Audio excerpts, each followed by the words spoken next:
Je crois qu'une compétence, c'est un peu comme des notes, mais c'est un peu coupé. C'est un peu, on cherche quelque chose d'autre. On cherche pas juste une note de 1 à 20. On cherche si l'élève a bien compris. Un peu comme, ça me fait penser aux notes A, B, C, D aux États-Unis, mais je crois pas que ça a quelque chose à faire là-dedans. Mais ouais. Pour moi, une compétence, c'est ce qu'on est capable de faire. Ça évalue nos possibilités, nos capacités. Et donc, c'est plus clair quand on nous note sur nos compétences.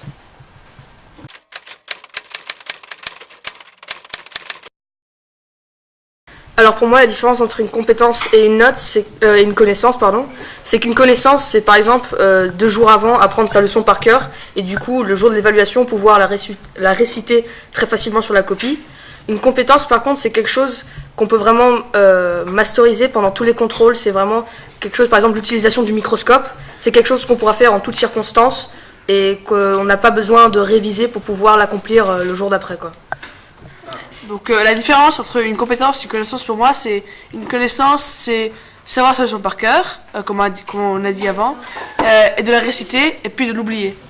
Mais les compétences, c'est une sorte d'outil pour que l'élève puisse utiliser dans toutes circonstances, comme on l'a dit autrement.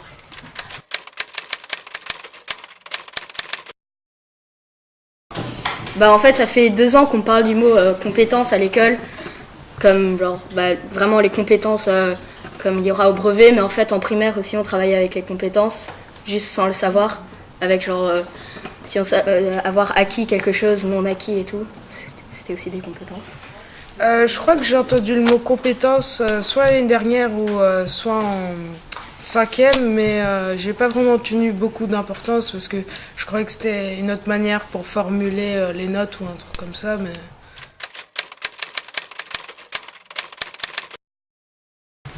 Donc la différence entre une note et une compétence, pour moi, une note, ça reste très anodin, parce que c'est un rassemblement de tout dans l'évaluation. Donc ça peut être une évaluation, par exemple, de français dans laquelle il y a une rédaction, mais aussi de la conjugaison et de l'orthographe. Et la note, elle résumera tout, sachant qu'une compétence, au contraire, on pourra voir si, dans cette note, si on a eu un 12, on a peut-être eu 10 points dans la rédaction, mais 1 dans l'orthographe et 1 dans la conjugaison.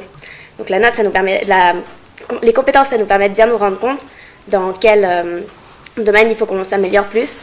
Donc pour moi, la différence entre une note et une compétence, c'est surtout l'importance attachée par les gens à ça, parce que par exemple mes parents, ils s'en fichent des compétences, mais c'est juste les notes. Et moi, quand je reçois ma copie, je regarde d'abord la note puis les compétences. Mais pour les évaluations d'après, c'est plus facile de s'améliorer avec les compétences parce qu'on sait où on s'est trompé, pourquoi on s'est trompé et qu'est-ce qu'il faut améliorer.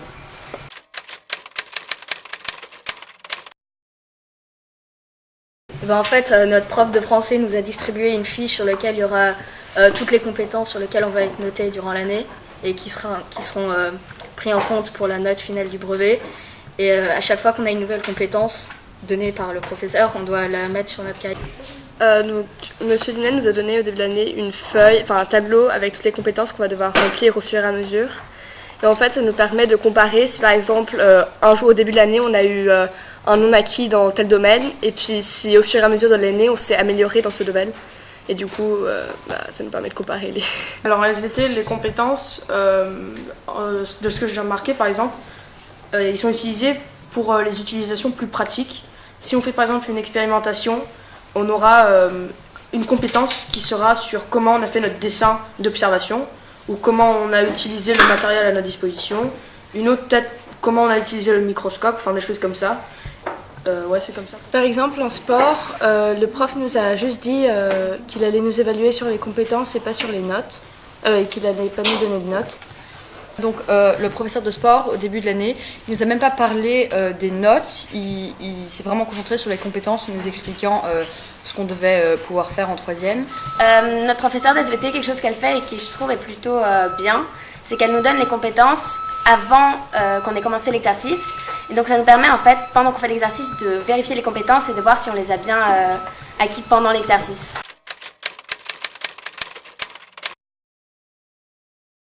Alors moi je choisirais les compétences parce que je trouve que c'est le plus important pour pouvoir retravailler ce qu'on n'a pas trop acquis pendant l'année. Compétences parce que ça me permet de savoir où je dois m'améliorer. les compétences jusqu'au collège et après les notes au lycée parce que c'est plus valable dans les autres pays. Moi, je choisis les deux parce qu'ils sont des bons compléments pour l'un l'autre.